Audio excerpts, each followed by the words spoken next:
Comienzo ya la grabación y voy a aumentarle un poquito el tamaño del mouse porque otra vez me dijeron que no solo veía.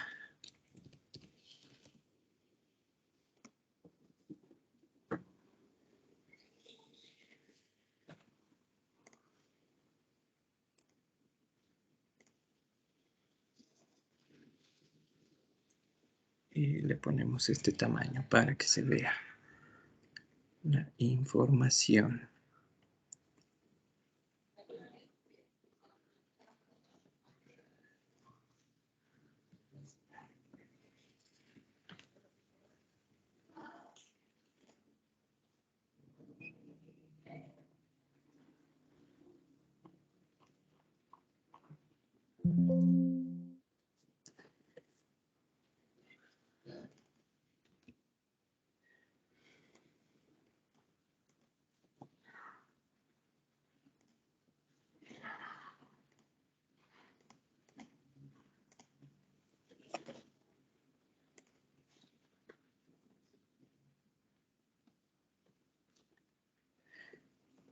Bueno, vamos a iniciar esta clase, no sin antes pedirles que por favor prendan sus camaritas, todos tienen que tenerlas encendidas, sus camaritas. Recuerdan que en este ámbito virtual, pues la única manera que tenemos de contactarnos, de vernos nosotros, es por medio de nuestra videocámara, es la única interacción que podemos tener. Hay personas que a veces no la pueden tener lista su videocámara, por cuestiones de trabajo, por cuestiones de que están en algún lugar muy ruidoso, o a veces cuestiones también familiares, pero a esas personas pues les excusamos un poquito y vamos a tener ya el inicio de esta nueva clase. Recuerdan que ya es la primera clase de la unidad número 2 ya de nuestro bimestre. Ya es la segunda unidad. Vamos a tratar temas ya de la segunda unidad. Esta unidad es muy dinámica, muy entretenida, porque vamos a tener más bien partes donde podemos interactuar nosotros mismos con el computador, las personas que estén de pronto recibiendo esta clase en una tableta o en un dispositivo móvil, pues les recomendaría que se pasen a un computador debido a que se puede interactuar de mejor manera. Allí vamos a hablar acerca de los buscadores como Google, vamos a tener algunas estrategias de búsqueda y pues es preferible estar frente al computador, pero como las personas que no puedan realizarlo, pues tendrán que después ver la clase grabada y em, luego de verla, pues realizar los ejercicios para que quede mejor cimentado todo lo que estamos dando en la clase, ¿no? Entonces vamos a iniciar, como siempre, siempre cuando tenemos alguna pregunta, levantamos antesito la mano y preguntamos, ¿no? Esta clase vamos a ver algunos temas, como son las palabras de búsqueda y estrategias de búsqueda, sobre todo en Google Académico, ¿no?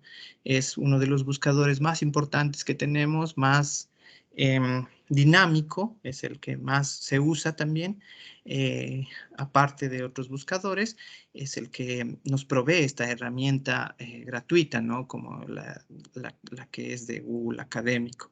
Vamos a hablar también acerca de las encuestas y también de las entrevistas. Vamos a tratar cómo se estructura más o menos una encuesta, una entrevista, los tipos de encuestas, tipos de entrevistas.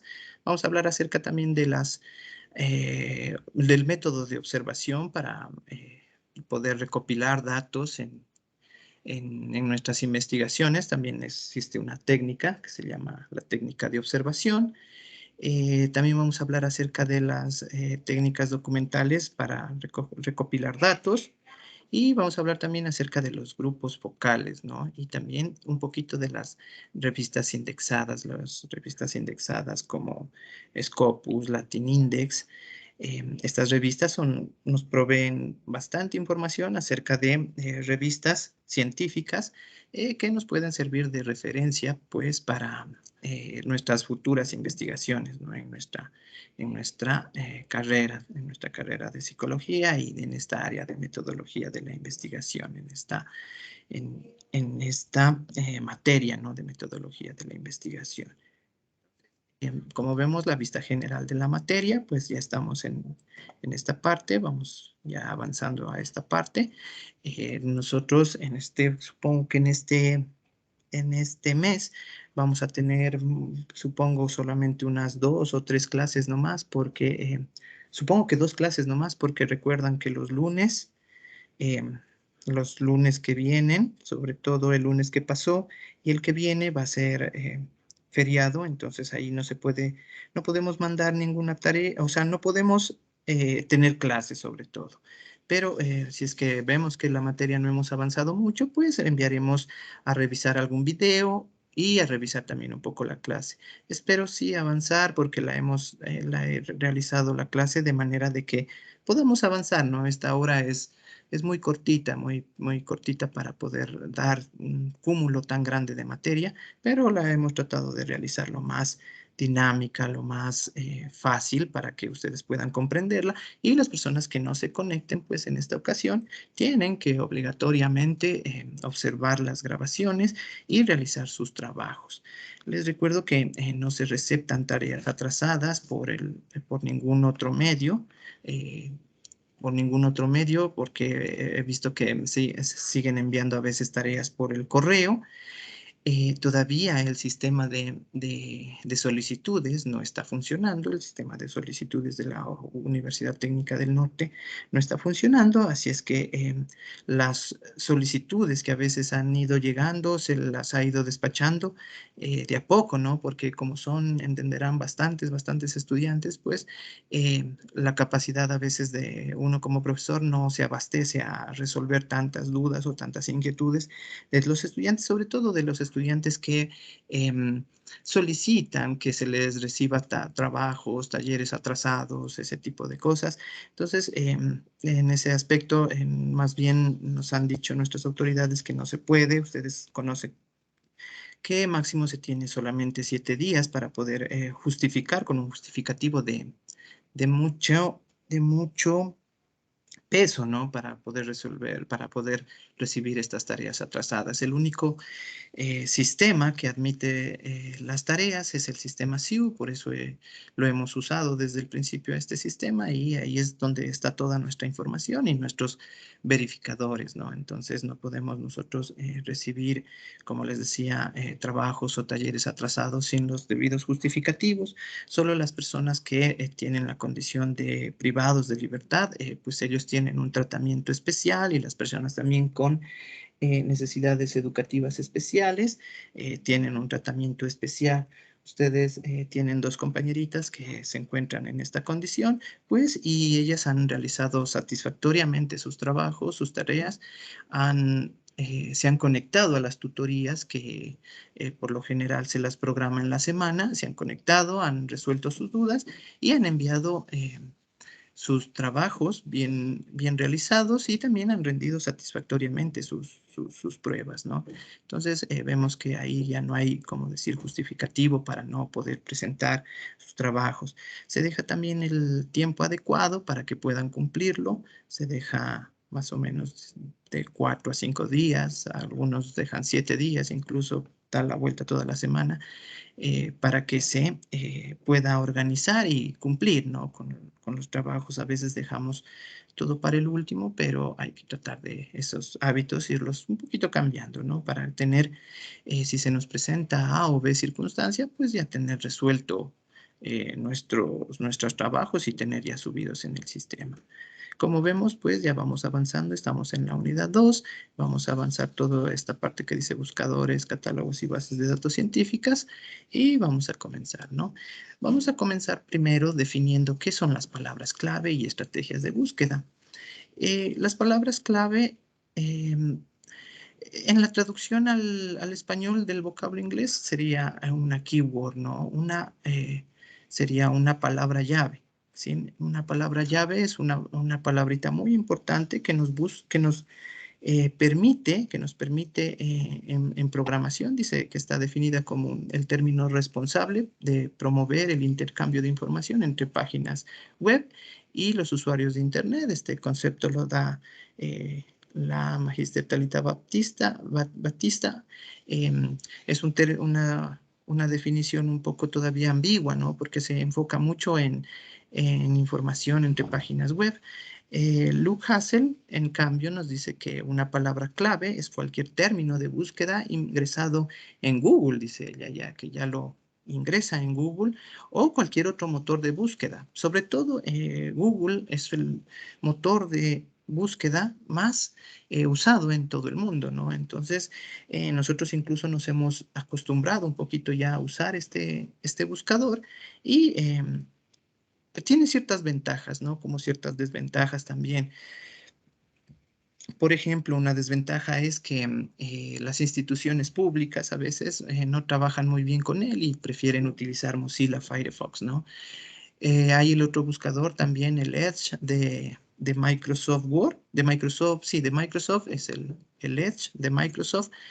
Y ese buscador es muy poco usado, ¿no? Y tiene mucho conflicto a veces con las páginas que, sobre todo en Ecuador, las de instituciones públicas. Entonces, las instituciones públicas de preferencia recomiendan utilizar em, estos dos buscadores que les menciono, Mozilla Firefox y Google, ¿no? Google normal. Entonces, volviendo al tema, decíamos que es una keyword, ¿no? Es una palabra súper específica, súper específica que nos permite a nosotros como investigadores acceder, ¿no? a cierta información de la que nosotros tratamos de buscar. A veces cuando las palabras clave están mal puestas o mal redactadas, entonces Google nos arroja un montón de resultados. Han visto en Google cuando sale 16 millones de resultados, ¿no? Sale una cantidad enorme de información que a veces es imposible para nosotros leer tanta información que nos arroja Google. Es imposible leer. Entonces hay que tener ciertas estrategias, podríamos decirle, ciertos procedimientos para manejar estas keywords, ¿no? Para que Google nos entregue resultados fiables que sirvan para nuestras investigaciones y nosotros poder decir, sí, esto es lo que en realidad yo buscaba. Esto es lo que necesito y Google me lo está entregando en este caso, ¿no? Google como un buscador grande, ¿no? Como un motor de búsqueda, llamémoslo así. Dentro de Google mismo existe Google Académico, que es un motor de búsqueda extra que incorpora Google, destinado solamente para artículos científicos y revistas, ¿no? de renombre, revistas que las podemos ver tanto en formato HTML, es decir, en la misma página web, o en formato PDF que se encuentra que podemos descargarlo y visualizarlo de ese modo. Entonces, esas opciones nos da Google.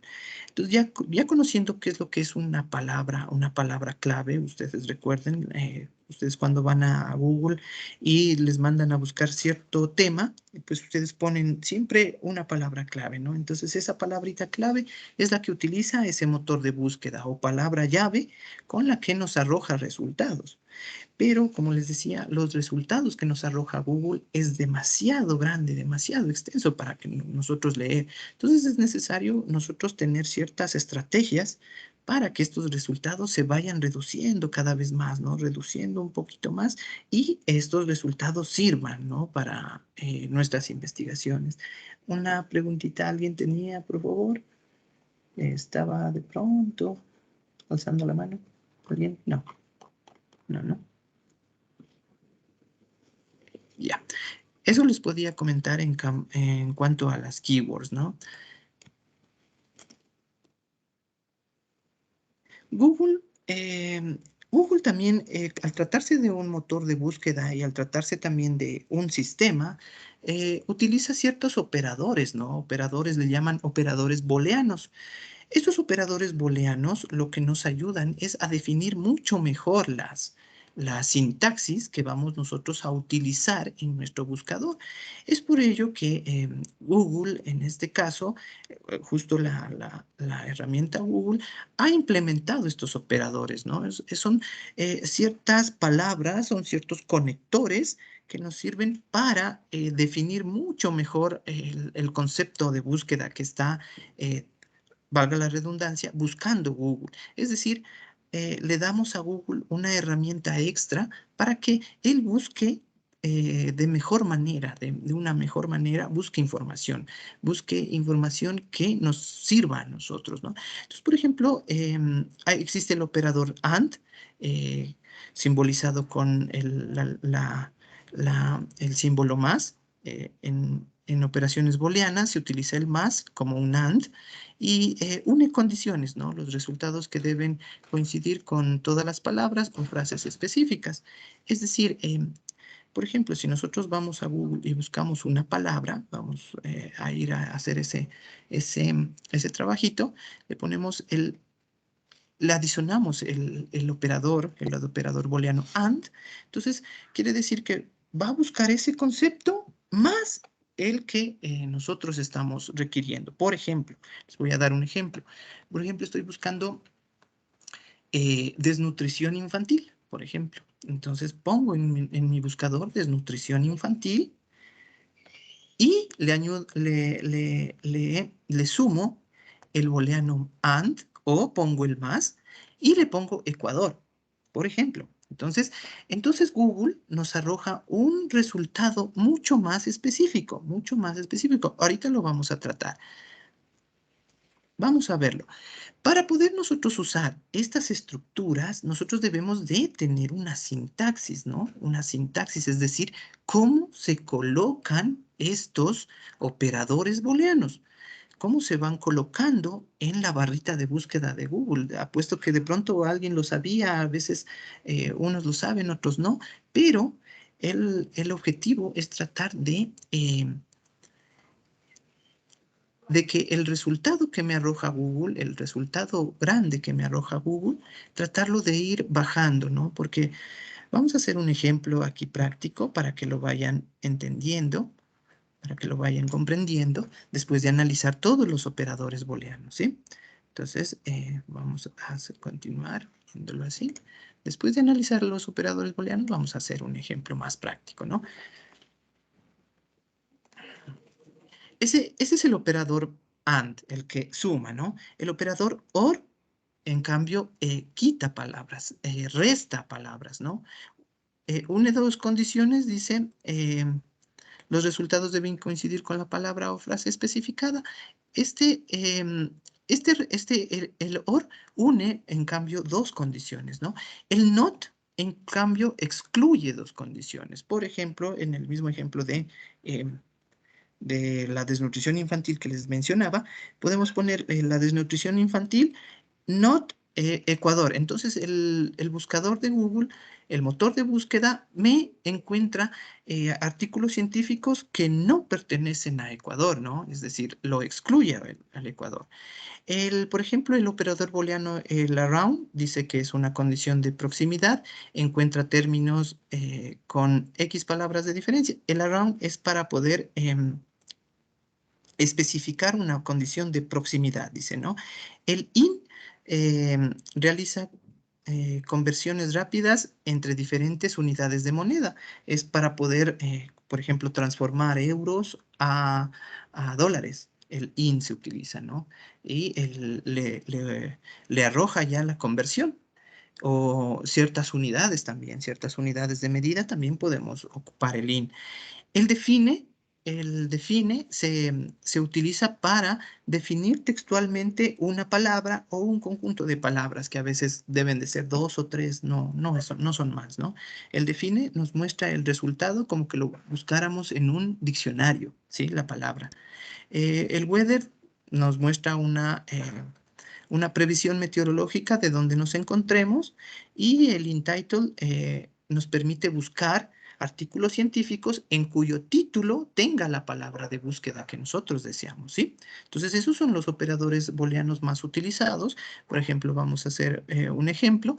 Esta es la estructura de cómo se debe colocar, ¿no? La estructura de cómo debemos de colocar los booleanos. Entonces, las comillas nos ayudan a especificarle a Google que esas palabras específicamente necesitamos buscar, ¿no? Dos, dice, se introduce el criterio de búsqueda. Se abre comillas, se introduce el criterio de búsqueda, se cierran las comillas, se agrega un espacio, se introduce el booleano, en este caso el más, o el booleano que ustedes requieran. se abre las comillas, se introduce el nuevo criterio de búsqueda y se cierra comillas, ¿sí? Entonces, vamos a hacer un ejemplo ya en Google Académico. Por ejemplo, vamos a ya loguearnos en Google Académico. Espero que también ustedes me sigan, me estén siguiendo también en su computador. Por eso les decía que es preferible que estén directamente en su computador ustedes, ¿no? Entonces, miren aquí, Google lo llama también escolar o Google Académico.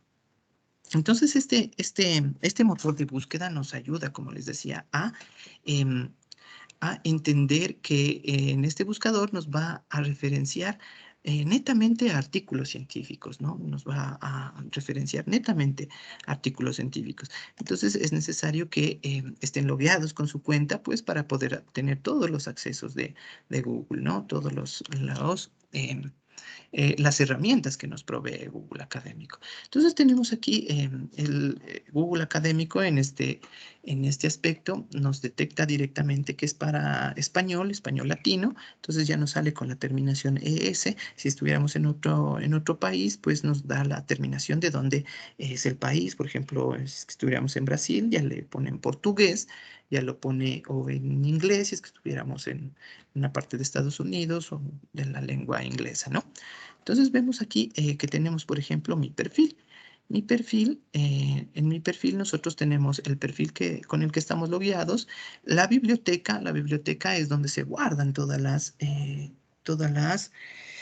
búsquedas que nosotros hemos realizado y las hemos nosotros catalogado como importantes para nosotros, ¿no? Estas alertas se configuran cuando nosotros, por ejemplo, citamos a un autor y nos suscribimos a esa página o nos suscribimos a ese autor. Entonces Google Académico nos anuncia cuando el autor realiza cambios en su trabajo, ¿no? Realiza cambios en el trabajo que nosotros citamos o realiza actualizaciones de la información. El autor que nosotros citamos o al autor que nosotros estamos siguiendo nos avisa cuándo se realizaron esos cambios o actualizaciones, porque recuerden ustedes, la información es muy cambiante, muy rápida, ¿no? Entonces, en esta parte nos avisa. Las estadísticas es para ir viendo cómo van citando el resto de personas a estos autores, ¿no? Las opciones avanzadas de búsqueda también son como los conectores que hablábamos hace un ratito. Cuando le damos aquí buscar artículo con todas las palabras, busca artículos en bruto, así lo que salga, ¿no? De internet. Entonces el motor de búsqueda no define muy bien. Cuando le ponemos aquí con la frase exacta, el motor de búsqueda asume que nosotros estamos utilizando las comillas ya con al menos una de las palabras, entonces es el operador AND, ¿sí? Y cuando le vemos aquí sin las palabras, es el operador NOT, o sea, excluye palabras, ¿sí? Entonces vemos que también aquí Google nos pone los operadores booleanos de este modo, ¿sí? Entonces, por ejemplo, cuando nosotros vamos a buscar, por ejemplo, estaba buscando la adicción de niños en Internet, vemos que nos arroja ya si es que nosotros le quitamos las comillas, por ejemplo, miren, al quitar las comillas, mire cuántos resultados nos arroja. 37.600 resultados en 10 segundos nos arrojó. Entonces nosotros tenemos todos estos 37.000 resultados para poderlos leer, ¿no? Entonces, casi imposible de leer para nosotros, imposible de leernos todos estos resultados que Google nos arroja. Pero miren, solamente el hecho de nosotros adicionar las comillas, solo el hecho de nosotros adicionar las comillas, nos indica ya que se han reducido a 3 resultados, ¿no? Y si nosotros vamos nosotros poniendo muchos más operadores booleanos, ya nos reduce mucho más la cantidad de búsqueda. Entonces, por ejemplo, estos 3 resultados ya es fácil para nosotros leerlos, ya es información que en realidad nosotros queríamos buscar y es fácil para nosotros leer. Por ejemplo, vamos a tener el ejemplo ahí por ejemplo, le ponemos de metodología a investigación.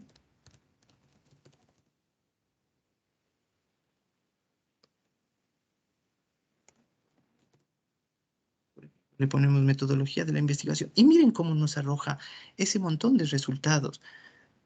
2.460.000 resultados, dice. Todos estos resultados a veces es información que en definitiva no nos sirven mucho, ¿no? Pero miren cómo vamos nosotros, por ejemplo, reduciendo este buscador, vamos haciéndole la reducción ya, y por ejemplo ya solamente con el hecho de haberle aumentado las comillas, vemos cómo nos reduce a 366.000 resultados ya, ¿no? Entonces vemos que aquí esta cifra ya es un poquito más baja, ¿no? Pero nosotros podemos irla reduciendo un poquito más. Entonces, ¿recuerdan la sintaxis que teníamos? Abríamos comilla, teníamos el criterio de búsqueda, cerrábamos comillas, dábamos un espacio, por ejemplo, y poníamos el más.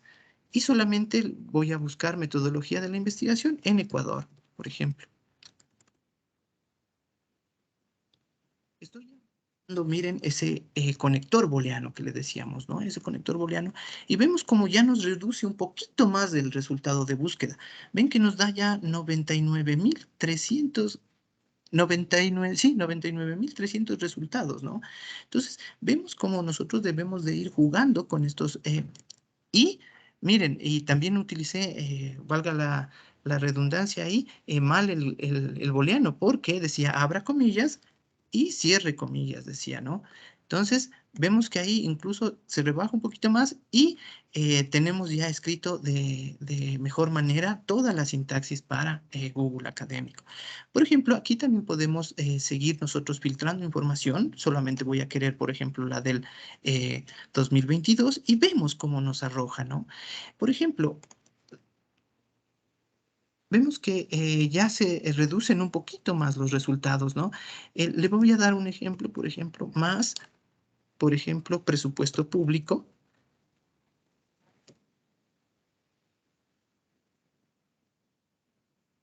Veamos si nos arroja algún resultado.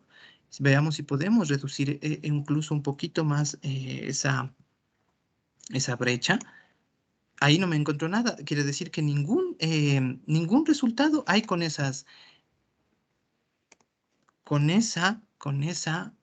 no, sí ha habido. Lo que pasa es que he escrito mal la sintaxis. Mírenla ahí. Y ven como ya se sigue bajando un poquito más ya, a 248 resultados ya. ¿Sí? Entonces, el objetivo de esta clase es tratar de nosotros irlo bajando a más, a más, a más, a más, a más, para que Google, en este caso, nos arroje, Google Académico, nos arroje resultados que nos sirvan para nosotros, ¿no? Entonces, aquí tenemos, por ejemplo, las pestañas de guardar, donde guardamos nosotros nuestra cita, las pestañas de citar y nos muestra cómo es de citar, por ejemplo, en APA, séptima edición, cuando está bien citado o bastantes autores han elegido este documento, por ejemplo, aquí nos dice de cuántas personas, por ejemplo, han citado ese documento, ¿no? Vemos, si reducimos nuestro criterio de búsqueda, vemos que, por ejemplo, cuando hay artículos muy relacionados, nos dice que tantas personas han citado tal documento, ¿no? Aquí nos indica cuántas personas han citado el documento y nos indica el número cuando está muy bien citado un documento, ¿no? Aquí también nos da las versiones que ha tenido, por ejemplo, esta es ya la cuarta versión de este documento. Aquí lo podemos ver en su archivo HTML, como les decía, y acá lo podemos ver ya en su archivo descargable PDF, ¿no? Eso es lo que les puedo mencionar en cuanto a los operadores booleanos que teníamos aquí, ¿no? Entonces vemos que tiene una estructura básica para nosotros poder ir reduciendo el criterio de búsqueda, ¿no? Y Google Scholar, que como les decía antes, es un motor de búsqueda, es un motor de búsqueda, no es una base de datos, ¿no? Hay que entenderlo de ese modo, que no es una base de datos, sino más bien es un motor que nos permite buscar términos específicos, pero nosotros debemos de ponerle las palabras clave, ¿no? Por eso es importante esta partecita de las palabras clave, de las keywords. Eh, Google Académico nos permite localizar documentos de carácter solamente académico, ¿no? Como artículos, tesis, libros, patentes también nos permite buscar, ¿no? Documentos relativos a congresos, y se alimenta de la información procedente de diversas fuentes editoriales. Google Académico tiene ese convenio con algunas fuentes universitarias que permite que estos buscadores nos pongan la información que ellos quieren, como decir, de primera. Ahí entonces la información que va primera es la que nosotros por lo general consumimos, la que nos sale primerito en Google, es la que la consumimos. Pero nosotros ya con un criterio de búsqueda un poquito más ya definido, más avanzado, pues vamos a ir reduciendo esos criterios, ¿no? De búsqueda. Sí, como les decía, tiene convenios con universidades, Google Escolar, para que los resultados de búsqueda pues sean los primeros, ¿no? que salen ahí, que muestra Google. Teníamos ya también las partes principales que tiene este Google Académico, que era la parte de guardar, que se guarda en nuestra biblioteca, ¿no? Recuerden, aquí tenemos nosotros nuestra biblioteca.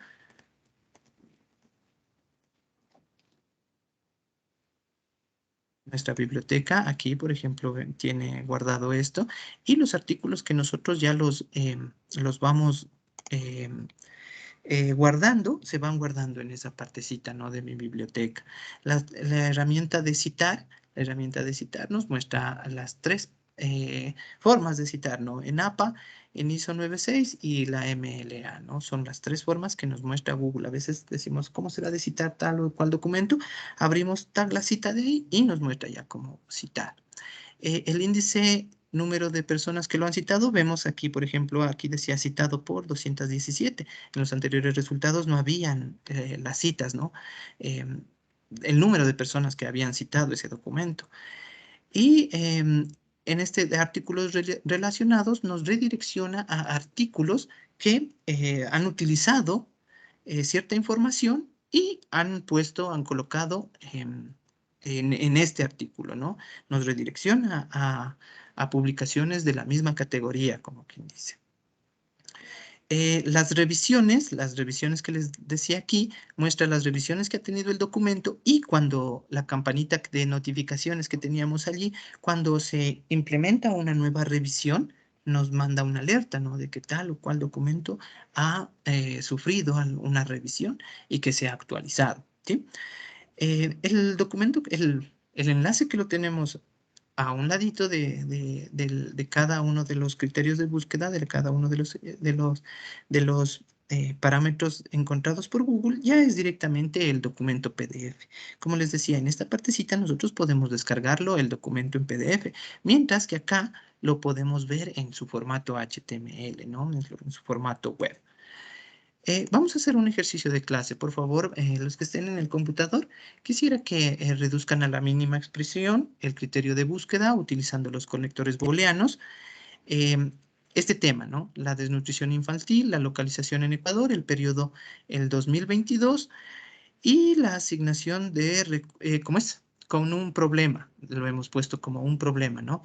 La asignación de recursos públicos no es suficiente para cubrir la brecha de desnutrición infantil. Con toda esta información que tenemos aquí, desde el tema, desde la parte que dice tema, por favor, ustedes traten de buscar la estrategia con Google Académico de reducir a la mínima expresión, al mínimo de resultados al que pueda mostrarme Google Académico, ¿sí? Con toda esa información que tenemos aquí. Entonces ya vemos que podemos utilizar esta palabra como palabra clave, ponerla entre comillas, más, por ejemplo, abrimos comillas, Ecuador, elegimos el periodo, que sería el 2022, y ponemos esto, por ejemplo, de recursos públicos, ¿no? Que les decía. Y vemos hasta alguien que nos dé el resultado de hasta cuánto máximo lo pudo reducir, cuál fue su número máximo de resultados que le arrojó Google. Vamos haciéndolo, por favor. Entonces vamos haciéndolo, chicos. Los que estén en el computador, vamos tratando de reducir este criterio de búsqueda para que Google nos arroje el resultado y la persona que tenga ya un resultado bajito, por ejemplo, me dice un número que le salió. Me va diciendo, va tomando la palabra y nos dice el resultado que le salió ya. ¿Cuántos resultados, por ejemplo, señorita Cajas, de pronto algún resultado ya obtuvo? ¿Cuánto fue la primera? Magister, me salió 14. Le salió 14, ya, es un buen resultado, ajá. Magister, encontré 2. A mí 13. 2, 3, sí, son buenos resultados, ¿no? Y sí tienen los criterios de búsqueda. Sí, el artículo sí está relacionado ya.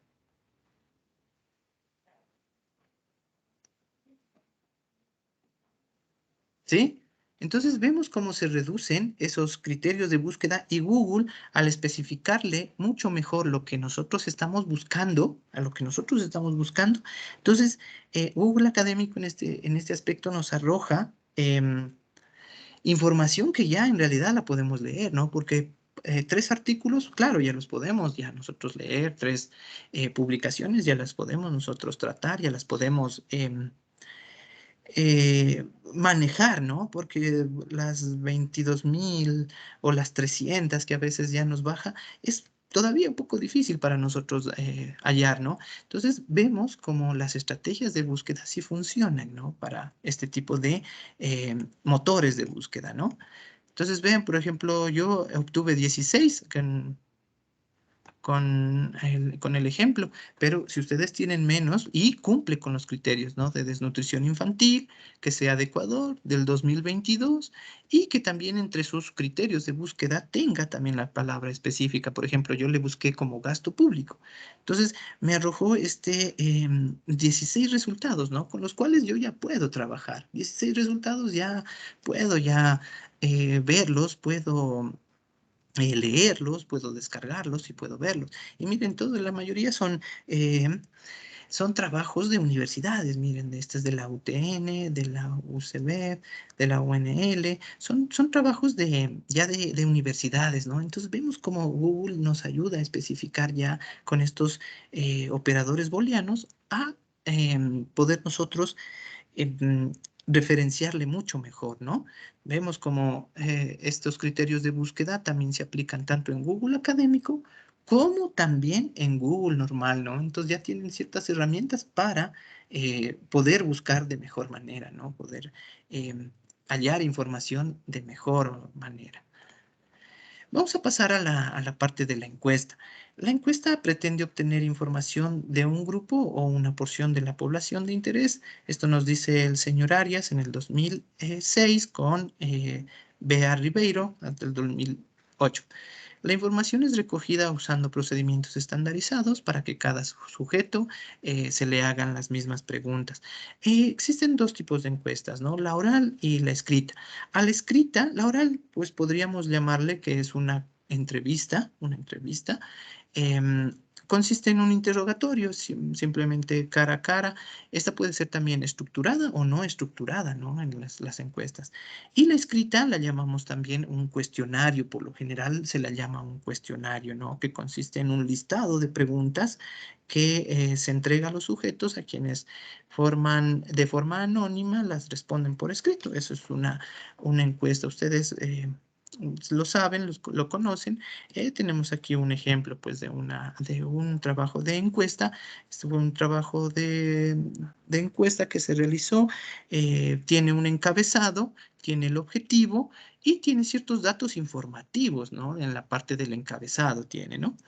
Y importante, la encuesta también tiene que tener el criterio del uso de la escala que vamos a estar trabajándola, ¿no?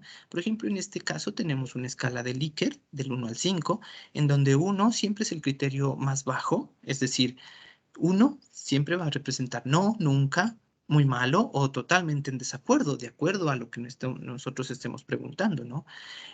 2, igual, son criterios bajos, más bien no, dice, por ejemplo, dice alguna vez, malo o en desacuerdo.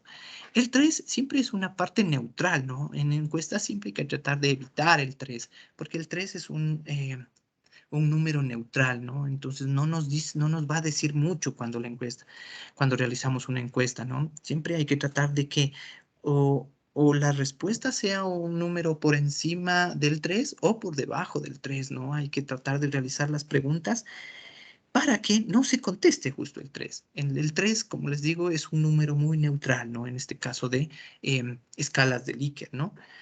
Pero si es que a veces se da ese 3, pues hay que respetar el 3 que nos dice el encuestado o que nos dice la persona que está respondiendo. Ya 4 vemos que tiene un criterio más bien un poco positivo, un poquito más positivo. Dice más bien sí, con frecuencia, bueno o de acuerdo, dice así es el criterio. Y ya el 5 dice sí, siempre, muy bueno, totalmente de acuerdo. Estos son los criterios que nosotros usamos en Likert, ¿no? Likert 5 Por lo general, este es el criterio que Likert en su realización de su trabajo lo hizo de este modo, ¿no?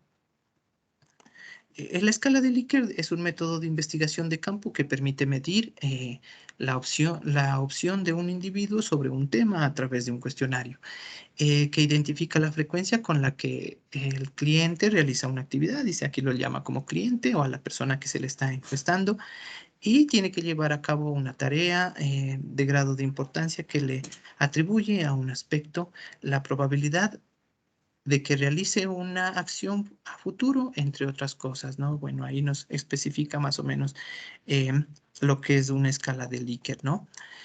La escala de Likert, pues, fue creada por, se atribuye el nombre, pues, a esta persona, no recuerdo el nombre, fue creada en 1980.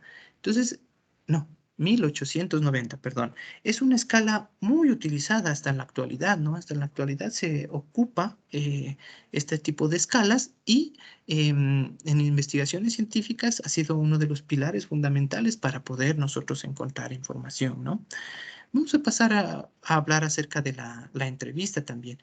La entrevista es una técnica que permite un diálogo, más bien, ¿no? Una conversación cara a cara entre el entrevistador y el entrevistado. Mucho se utiliza, ustedes deben de conocer un poquito más, que están estudiando psicología.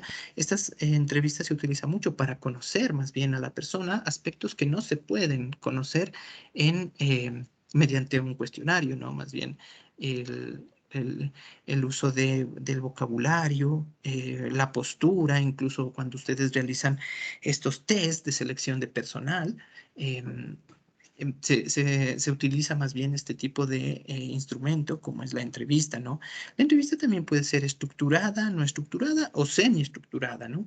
Cuando es una entrevista estructurada, nosotros debemos de regirnos exactamente al guión, porque nosotros realizamos una encuesta, una entrevista y existe un guión, entonces no debemos de salirnos de ese guión. El problema es que a veces el encuestado trata de, en base a su experiencia, de darnos más información, ¿no? Entregarnos más información acerca de esta entrevista. Pero como tenemos nosotros un cuestionario rígido, una entrevista estructurada, pues no podemos mucho más anotar. La no estructurada o es un poquito más informal, donde podemos nosotros sacar información que nos provee el encuestado en este caso, ¿no? O el entrevistado, o llamémoslo así.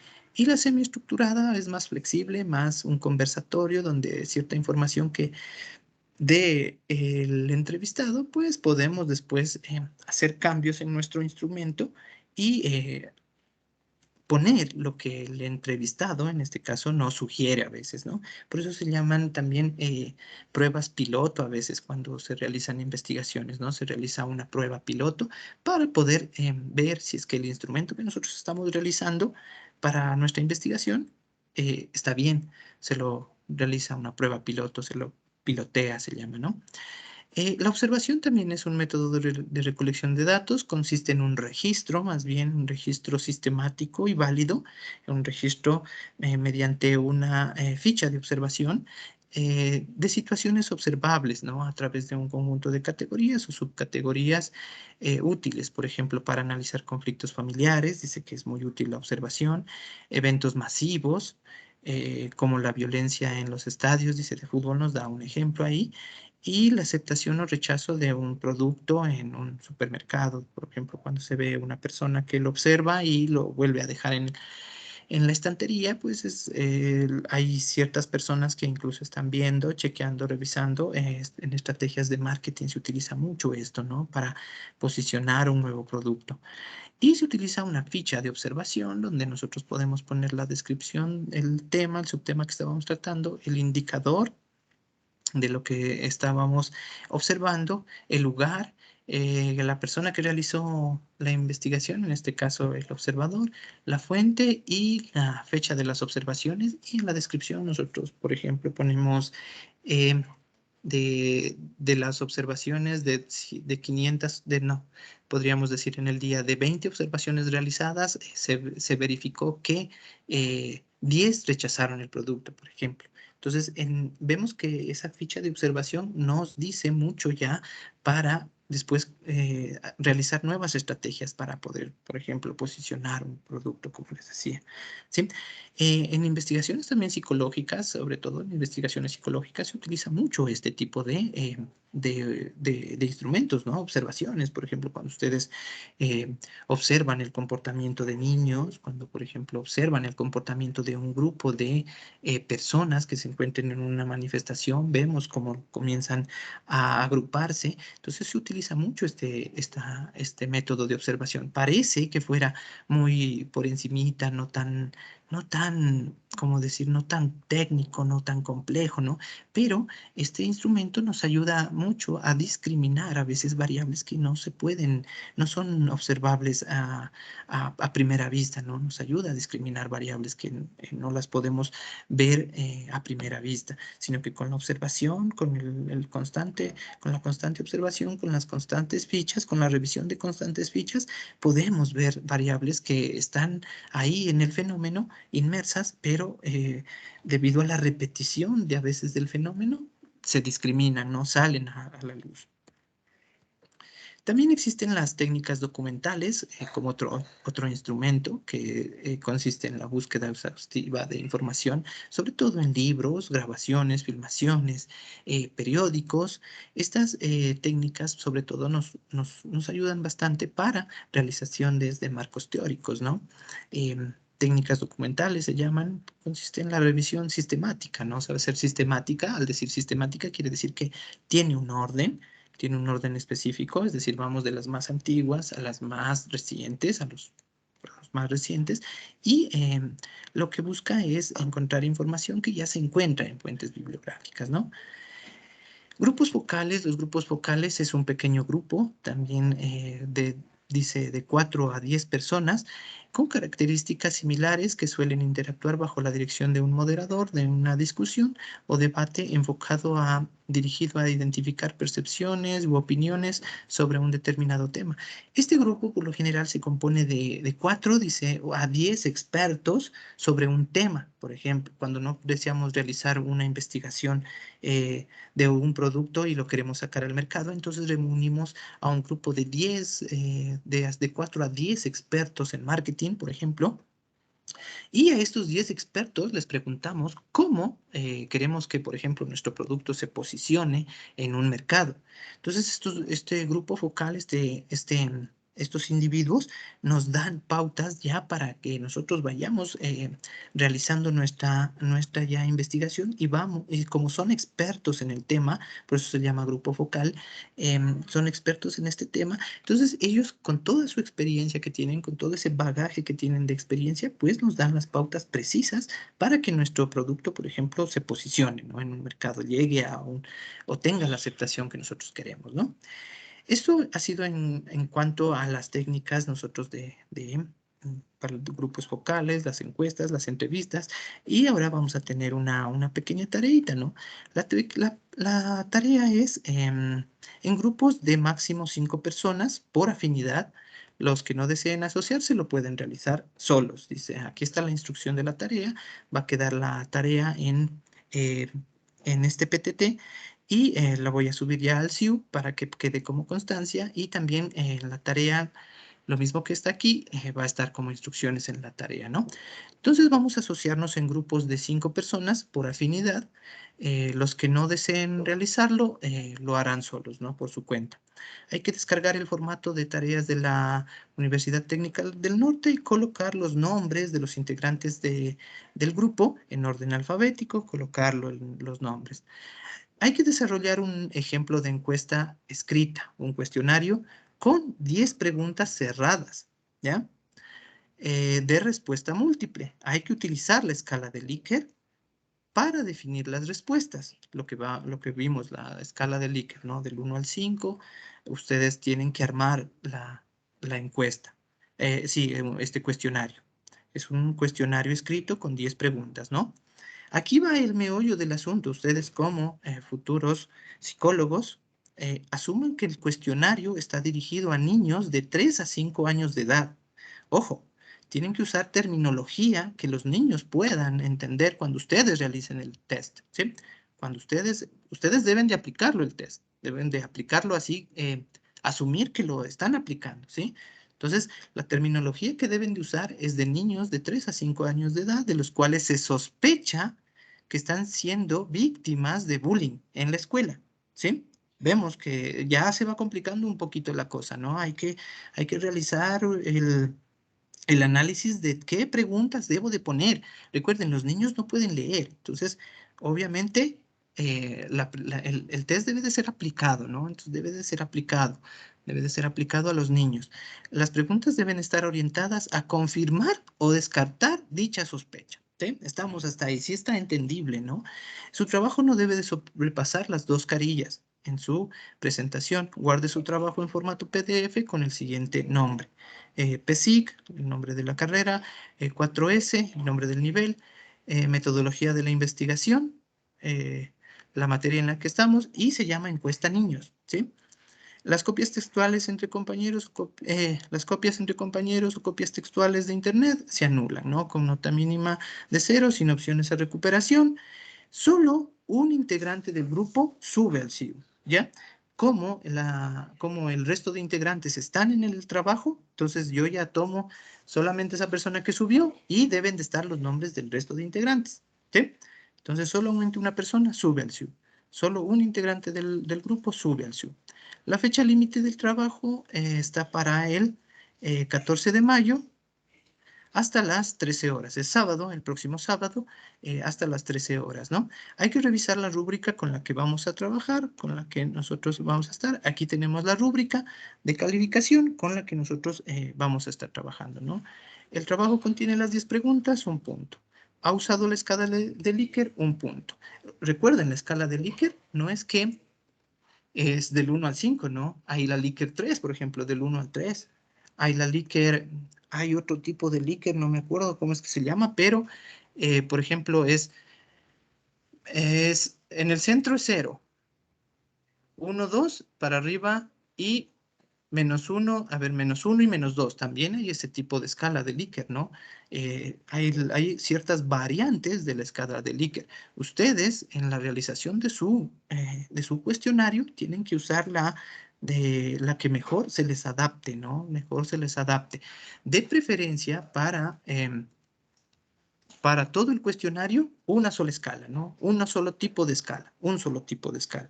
Si es que usaron la Likert del 1 al 5, esa la eligen del 1 al 5, ¿sí? En todas las preguntas. Porque recuerden, es un cuestionario, ¿no? Y son preguntas con respuestas cerradas, ¿no? Con respuestas cerradas, es un cuestionario. Entonces, el cuestionario se lo maneja de ese modo. Ahí en el cuestionario no hay opción de que tal vez pudo haber sido esto, no, no se puede, ¿no? El cuestionario son respuestas meramente cerradas, ¿no? Se premia también la parte de los grupos, ¿no? Grupos conformados por 5 o 4 personas tienen un punto, ¿no? Y esta condición no aplica para sus compañeritos que son personas privadas de libertad. Ellos tendrán otro tratamiento porque ellos se conectan a las clases tutoriales, ¿no? Y las personas que no puedan realizarlo, lo hagan solas. Por ejemplo, si alguien dice, ya, yo lo voy a hacer solo, pierde ese punto, porque no se ha asociado con otras personas, ¿no? Hay que entender que somos personas sociables y debemos de aprender a trabajar con otros, ¿no? Aprender a trabajar con otros, así no nos guste. Entonces somos personas muy sociables. Ya les doy la palabra, ahorita acabo de dar las últimas instrucciones y ya les doy la palabra, por favor. Hay que colocar en el encabezado los objetivos del cuestionario y los datos informativos y demás estructura, y a ver que la estructura sea agradable, ¿no? Visualmente, y que se ha llenado satisfactoriamente, que se han llenado satisfactoriamente las 2 carillas que tenemos, ¿no? Ahí. Entonces hay que organizar el espacio y organizar también de manera que en las 2 carillas entren las 2 preguntas de manera organizada. No vamos a poner las 9 preguntas en la una carilla y la última abajo ya solamente por completar, ¿no? Entonces, eso es lo que vamos a hacer en esta tareita, ¿no? Ahorita les doy la palabra para que las personas que estaban alzando la manito puedan expresarse. Señor Pesantes, cuéntenos. Sí, Magister, buenas noches. Bueno, ¿Sería tan amable de poder regresar a la anterior diapositiva, por favor? ya, estas diapositivas las vamos a tener también en el sistema, ¿no? En esta, aquí quiere estar. Sí, sí, Magister. Ok, ahí para que le vean.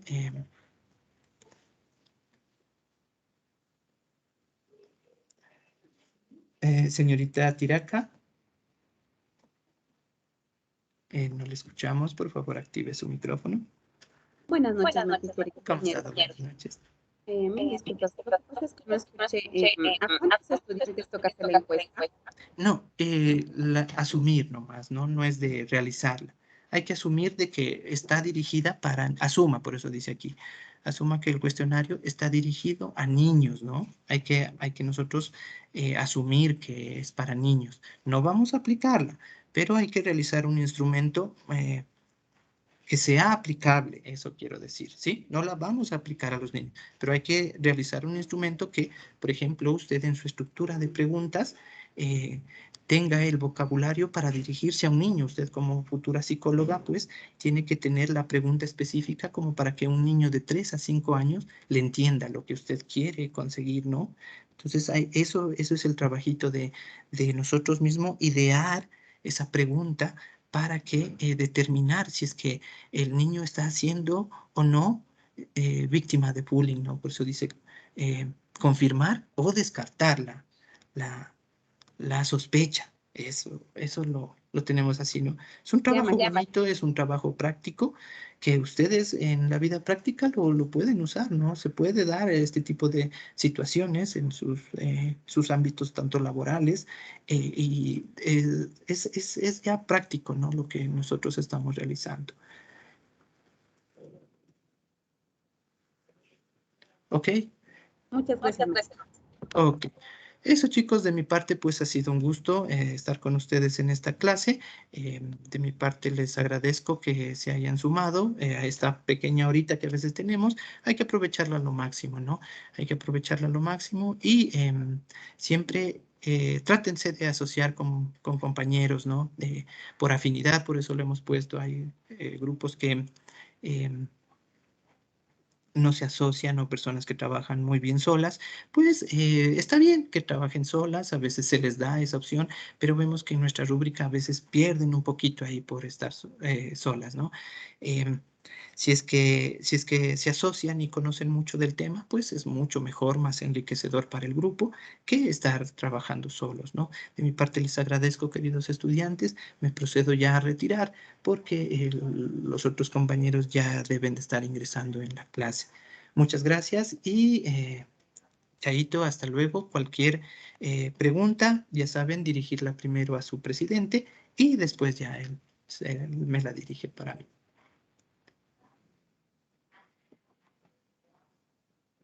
Ya me procedo a salir, terminar la grabación. Buenas noches.